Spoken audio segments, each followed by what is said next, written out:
Los 70 no solo reformaron el horror, lo invirtieron. Esparcieron lo más oscuro en pantallas. Aunque todos conocen El Exorcista y Halloween, hay una galería de sombras tan impactante que las autoridades retiraron a mitad de proyección. Religiosos protestaron ante cines y recibieron amenazas. Esta noche entramos en la zona prohibida de 13 películas de terror, arrancadas de cines por ser perturbadoras. 1. El Exorcista, de 1973, la demoníaca obra maestra de Friedkin, no solo asustó al público, también destrozó comunidades enteras. Cuando se abrieron las puertas de los cines en 1973, nadie quedó preparado para lo que venía. Las filas se extendían por bloques, mientras paramédicos permanecían ante desmayados. No era simple ocio. Fue un terremoto cultural. En Mississippi, el personal del teatro fue arrestado tras la primera función. La condena fue revocada, pero el mensaje quedó claro. Algunos creían que la película era criminal. Boston intentó bloquear proyecciones antes de intervenir la corte. Aún así, cines no pudieron admitir menores. Al Atlántico, grupos religiosos presionaron a ayuntamientos para preproyectar la película, y muchos la prohibieron. El poder de la película para perturbar siguió hasta las salas de estar. Tras la ley de grabaciones de vídeo, reguladores británicos retiraron El Exorcista de las estanterías del Reino Unido durante más de una década.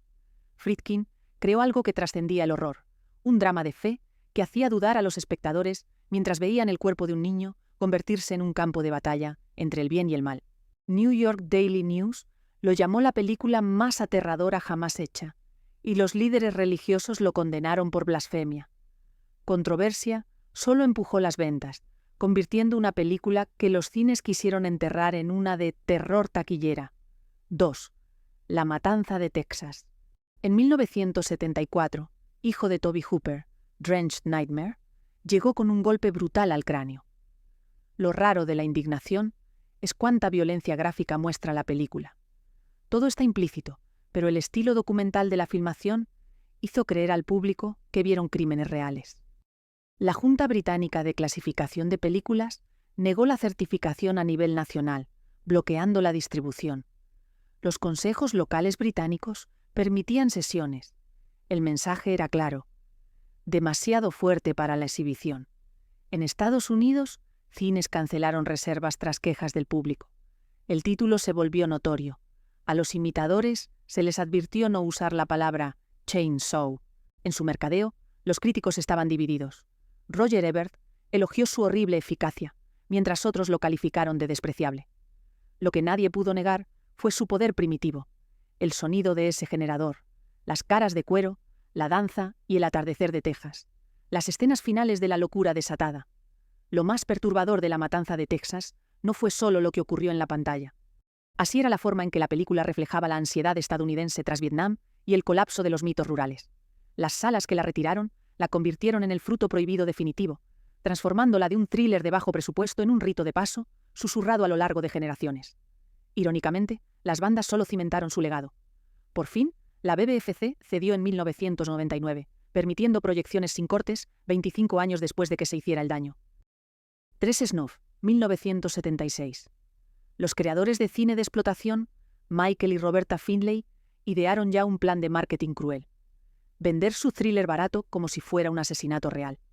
Originalmente filmada como una matanza en Argentina, la película fue remontada con un final que simulaba un operador de cámara matando a una mujer tras terminar la película oficial. El engaño funcionó. Grupos de mujeres protestaron, diciendo que la película normalizaba la crueldad y se apoyaba en leyendas urbanas sobre cintas snuff. Funcionarios en Santa Clara, Filadelfia y San Pablo ordenaron a los cines de Rochester dejar de proyectar. Manifestantes rompieron un expositor de carteles y hubo arrestos. Un dueño de cine enfrentó cargos por obscenidad solo por exhibirla. La controversia convirtió esta película olvidable en noticia. Entrevistas legendarias debatieron su existencia. Los diarios debatieron sobre el deterioro moral. Proyecciones de medianoche se agotaron y el público quería ver qué causaba alboroto. Más tarde, el académico David que afirmó que películas snuff crearon la tormenta. Pánico moral, mercadeo astuto y la obsesión de Estados Unidos por la violencia en los medios. La película fue retirada en muchos cines por presión, lo que elevó su fama. Hoy, El snuff ya es una advertencia en la historia del terror. Una vez que pongas la realidad en tu marketing, el miedo real no está en la pantalla. Esperando en el vestíbulo, con carteles y credenciales que obligan al proyector a apagarse. 4. La última casa a la izquierda en 1972, de Wes Craven. Su debut como director no fue solo una prueba de límites, fue napalmar esos límites, rodado con un presupuesto mínimo. Última casa reinterpretó The Virgin Spring de Bergman, pero quitó toda nuestra pretensión artística, reemplazándola por brutalidad cruda e implacable. El eslogan de marketing para evitar desmayos debe repetirse. No es más que una película. No fue hipérbole. Fue una advertencia ya. La controversia estalló de golpe, muy pronto. Los cines lo retiraron tras un fin de semana único también. Los censores británicos negaron por completo la certificación, provocando décadas de prohibición. Bajo la infame lista de videos nasties, incluso las versiones editadas fueron rechazadas. Las juntas de censura australianas exigieron tantas cortes que la distribución ya resultó impracticable. Los críticos no podían decidir si Craven creó arte o abominación. Roger Ebert elogió su enorme impacto, mientras otros lo descartaron como colapso moral del cine. Para el público, fue una prueba de resistencia. Craven dijo que la película era una declaración contra la violencia, empujando a ver el horror real. Lo que hizo que Last House fuera especialmente perturbadora no fueron los villanos. Fue ver a padres normales volverse igualmente monstruos en su venganza. Esto no fue escapismo. Fue un espejo ante los impulsos humanos más feos. Su paso por los cines no lo mató, al contrario, lo hizo inmortal. Durante décadas, el horror también circuló como samizdat. Cada generación hallaba una nueva razón. Algunas películas eran demasiado perturbadoras para mostrarse. Saló, o Los 120 días de Sodoma, 1975. Saló no es solo terror, es el descenso más implacable del cine hacia la depravación humana. Adaptada de la novela del Marqués de Sade y ya ambientada en los días finales del régimen de Mussolini. Fusiona la alegoría política con una degradación que gobiernos de todo el mundo consideraron inaceptable. Al ser estrenada, Italia lo prohibió. Prints fueron incautados, y Pasolini enfrentó cargos por obscenidad. Poco antes del estreno en el Reino Unido, no se estrenó durante décadas, y apareció solo en recortes tras juicios largos. Australia rechazó la clasificación. Nueva Zelanda la incluyó en su lista de publicaciones prohibidas. Lo que hizo que ese lío fuera tan radioactivo no fue solo su imaginería, sino su implicación de que los crímenes más atroces del fascismo podrían cometerse en salas privadas bajo la apariencia de un orden ritualizado. La película sugiere que el verdadero horror del totalitarismo no reside solo en los campos de batalla, sino en la destrucción metódica de la dignidad humana. El crítico Roger alguna vez llamó a Salò como una de las películas más perturbadoras, mientras Pasolini la defendía como necesario para mostrar lo no mostrado. A veces basta para que entienda lo que nunca debe ocurrir. Los cines que retiraron Salò no protegían al público del contenido perturbador. Evitaban enfrentar sombras más oscuras de la historia. Hoy la película se estudia en universidades y se condena. Advertencia perturbadora de que algunas obras están prohibidas, no por lo que muestran, sino por lo que sugieren sobre la humanidad y el poder. 6 marcas del diablo. 1970, la película de Michael Armstrong sobre la caza de brujas fue un horror que golpeó el estómago de la audiencia desde el inicio. Promocionada con el lema «Garantizado para molestar el estómago» y acompañada por bolsas de vómito gratuitas para los espectadores del cine. La película se adentró de lleno en el sombrío mundo de la tortura del siglo XVIII, retratada con un detalle que revuelve el estómago en el Reino Unido. Los distribuidores enfrentaron oposición cuando los consejos locales prohibieron la película en varios pueblos. Alemania Occidental censuró la película, recortando algunos de sus momentos. En Estados Unidos, La marca del diablo fue retirada de cines.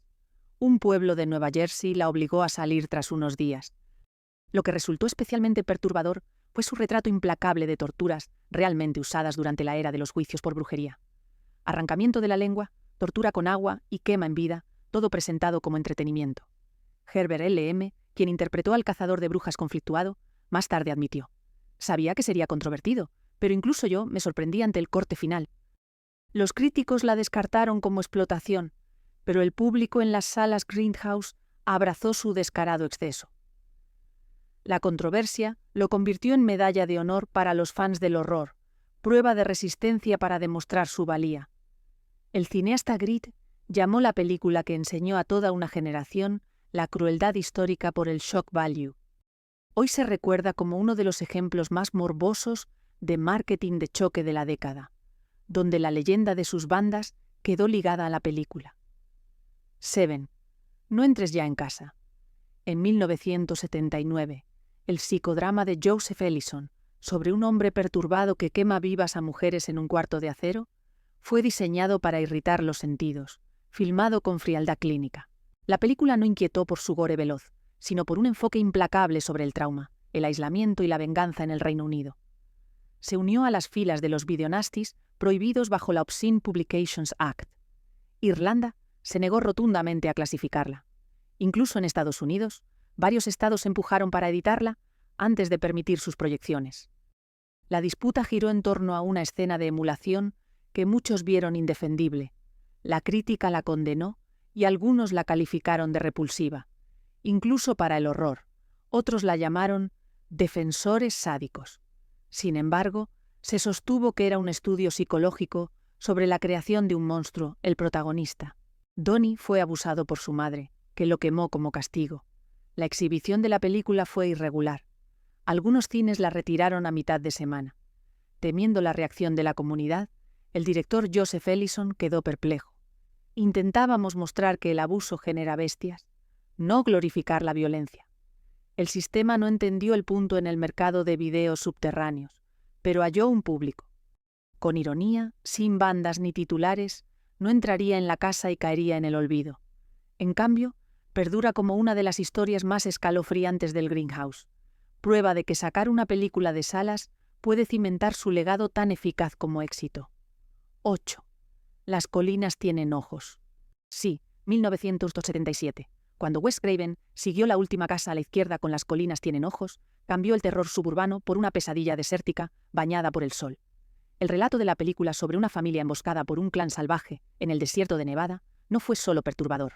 Tocó profundamente los nervios sobre el colapso social y el espíritu de supervivencia. Tras Vietnam, Estados Unidos rodó con presupuesto bajo en duras condiciones. Mezclaba crudeza con violencia contundente. En Reino Unido, la censura exigió recortes extensos antes del estreno.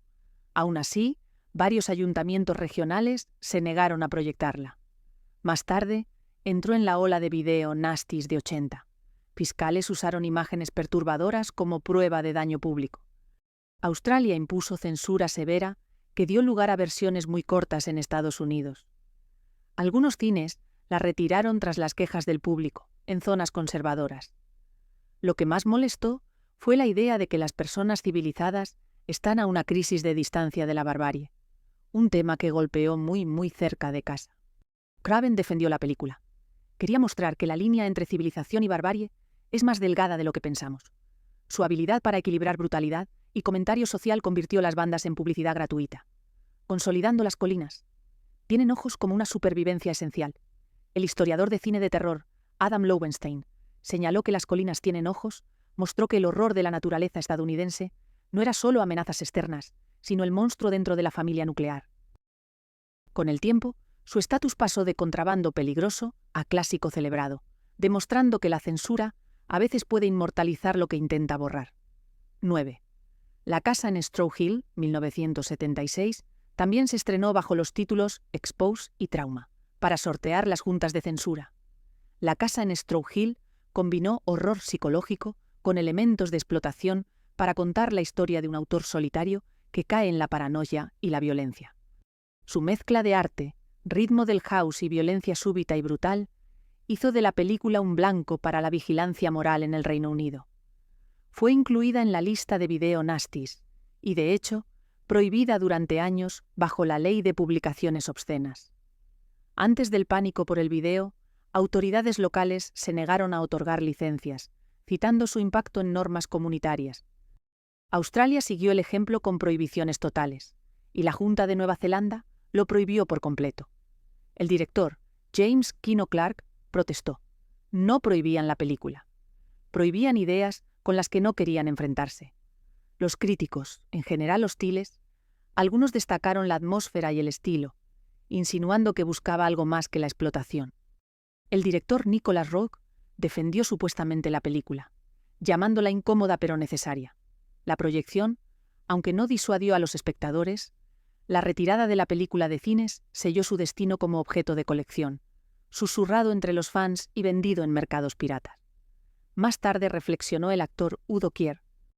A veces, las películas más interesantes son las que la sociedad intenta ocultar con mayor empeño. Con el tiempo, La casa de Straw Hill ilustra cómo las películas marginales, demasiado poco convencionales para el éxito comercial, a veces consiguen una fama duradera precisamente porque quedan ocultas. 10. La bruja que vino del mar, 1976.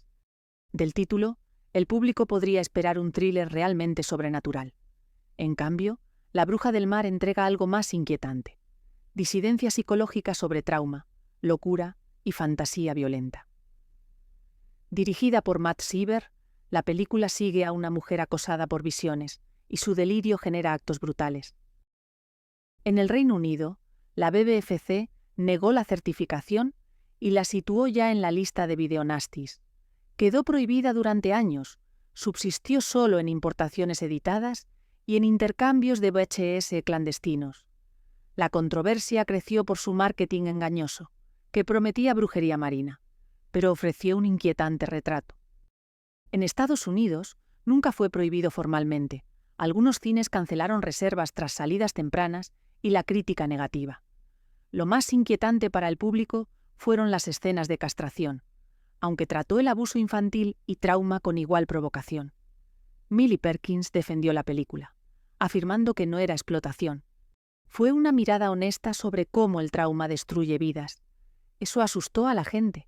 El director Matt Simba señaló luego la ironía. Hicimos una película sobre el silencio de las víctimas de abuso, y luego quedó silenciada por años.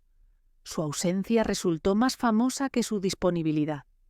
Hoy revalúan la película como una pieza del cine setentero, anticipada para abordar el trauma y sus secuelas. Su retirada del cine le dio la aura de un objeto maldito. Una película que, una vez no vista, se volvió más poderosa en la imaginación. 11 chupasangres, 1976. Los chupasangres de Joel M. Reed. No fue diseñado para ser sutil. Ambientado en un teatro off-Broadway depravado, donde la línea entre la actuación y la crueldad se desmorona por completo. La película se convirtió en un blanco fácil para la indignación moral desde su primera proyección, desde el momento en que llegó a las pantallas Grindhouse en Nueva York, bajo su título original, The Incredible Torture Show. Manifestantes, especialmente grupos de derechos de la mujer, organizaron piquetes exigiendo cines. Colóquelo. Filadelfia. La policía evaluó una proyección. Incautación de carretes como prueba de obscenidad. El título fue retirado de varios cines estadounidenses por presión internacional. El Reino Unido se negó a clasificarlo por completo. Australia y Nueva Zelanda impusieron prohibiciones totales. Lloyd Kaufman, fundador de Trauma Entertainment, admitió que incluso nosotros creímos que cruzó límites demasiado lejos, y eso dice mucho. La crítica lo condenó ampliamente. Vincent Canby, del New York Times, llamó la película que te hace temer por la humanidad, pero entre fans de la explotación, la fama de la película fue su principal gancho de venta. Durante años, se proyectó esporádicamente a medianoche, aprovechando su estatus de banda para atraer curiosos. La mezcla de tácticas de choque con bajo presupuesto y un exceso sin perdón, y un reto claro a los censores, que convirtió a Los chupasangres en uno de los títulos más duraderos también de la década. El director Joel Reed no se arrepintió. Hice la película que quería hacer. Si la sociedad no puede aceptarla, ese es problema social. 12 House of Whipcord, 1974, la película House of Whipcord de Pete Walker, ocupa una extraña intersección entre el comentario social británico y el horror sádico en su superficie. Es un relato moral sombrío sobre una joven mujer atraída a una prisión privada dirigida por un juez retirado y su socia sádica. Más allá de eso, es una crítica contundente del autoritarismo y de la hipocresía moral. Por desgracia para Walker, muchos censores vieron solo la crueldad, no el comentario. En el Reino Unido, algunos ayuntamientos rechazaron la película. Otros permitieron solo versiones recortadas para su proyección en Nueva Zelanda y Australia. La película no obtuvo clasificación. Críticos divididos. Algunos la descartaron como explotación. Otros la reconocían como parte del patrón de Walker para desafiar también la moral. El Boletín Cinematográfico Mensual llamó a la película «película de ideas», una cinta que fingía ser de sustos, y publicaciones más conservadoras la etiquetaron como «Walker depravado». Él no se disculpó. No estaba haciendo una película pornográfica. Estaba haciendo una película sobre cómo el castigo se pervierte cuando está divorciado de la justicia. Las bandas solo aumentaron su mística, convirtiéndola en un título codiciado entre coleccionistas británicos de horror. Con el paso de los años, su reputación ha cambiado. Lo que antes era ficción pulp, ahora es sátira sobre cómo la sociedad justifica crueldad tras el disfraz de la justicia. El historiador del cine David McKillibray señaló que House of Whipcord fue retirada de los cines por mostrar a las autoridades británicas como monstruos. Eso fue la verdadera obscenidad. Al retirarlo de los cines, las autoridades podrían haber amplificado inadvertidamente su mensaje, asegurando que el público lo buscara durante décadas por venir, para la posteridad. 13. Flesh for Frankenstein, 1973, también conocido como Andy Warhol's Frankenstein.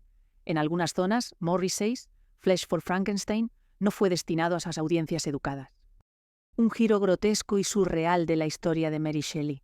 Fusionó arte-cam, estilos hogareños y gore extremo en un sueño febril que desconcertó la crítica y deleitó al público culto. Estrenada en 3D en algunos mercados, su tono agresivo y su humor grotesco chocaron con las normas de la época en el Reino Unido. Se enfrentó a un escrutinio inmediato. Varios consejos locales negaron licencias para proyecciones teatrales. Australia prohibió por completo esas licencias, e Italia exigió recortes severos antes del estreno, incluso en Estados Unidos. Ciertos estados lo retiraron tras apenas unos días de exhibición, citando quejas sobre su depravación. La controversia se avivó por Morrissey y sus declaraciones, que alimentaron la indignación en lugar de suavizarla. Al preguntarle por contenido explícito, respondió con una frase célebre: «Si no te gusta el hígado, no lo comas». Udo Kier defendió los excesos de la película. No estuvimos haciendo pornografía. Era una sátira sobre la obsesión. Los críticos estuvieron polarizados. Algunos vieron genio en exceso, otros, depravación. New York Times llamó basura. Con el tiempo, los críticos europeos elogiaron sus cualidades subversivas. Carne para Frankenstein ha sido reevaluado por expertos como una sátira del terror y de la política social de los 70. En esa época, sin embargo, las prohibiciones y las censuras le daban la apariencia de algo verdaderamente prohibido, algo que solo podías ver sabiendo cuál era el cine adecuado o el vendedor de copias piratas adecuado para verlo, en la clandestinidad. Como muchas películas de esta lista, el retiro de los cines solo acrecentó su atractivo de culto, asegurando que continuara viviendo mucho después de su estreno original, problemático. Los 70 no fueron solo una era dorada para el terror.